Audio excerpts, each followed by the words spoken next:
Ciao a tutti e benvenuti nella cucina del mio home restaurant.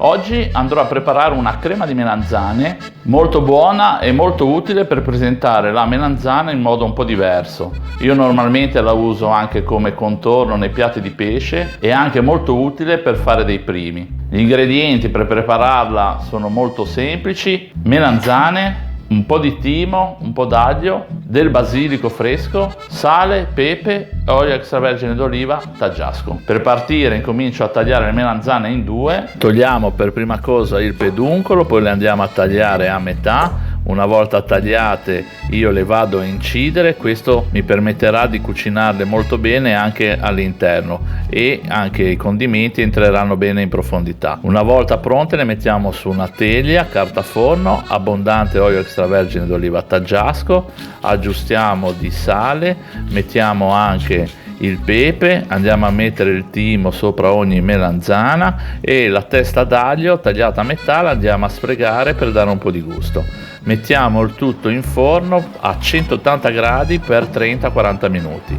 Questo è il risultato. Guardate qua, delle belle melanzane, sono tutte cotte in modo omogeneo. Come vedete il condimento è entrato anche in profondità e questo tipo di cottura ci aiuterà poi nella pulizia. Per pulirle infatti, guardate, basta avere un cucchiaio, la polpa si staccherà molto bene e con un po' di pazienza riusciamo ad avere anche una buccia bella pulita. Mi raccomando, le bucce non le andiamo a buttare perché poi una volta rimesse in forno a seccare oppure tagliate sottili e fatte fritte si possono usare in mille modi. Una volta finito di pulire tutte le melanzane le andiamo a mettere nel bicchiere del frullatore, aggiungiamo basilico in abbondanza, aggiustiamo ancora di sale, mettiamo ancora un filo d'olio extravergine taggiasco, un po' di brodo vegetale e andiamo a frullare molto bene. Una volta finito andiamo a passare ancora il tutto con un colino a maglie fine perché ci saranno ancora un po' di semini e questo ci permetterà di avere una crema lucida e morbida al palato. Bene, come avete visto la crema di melanzane è molto semplice da fare. Mi raccomando, le bucce non buttatele perché poi si possono fare fritte o si possono anche seccare,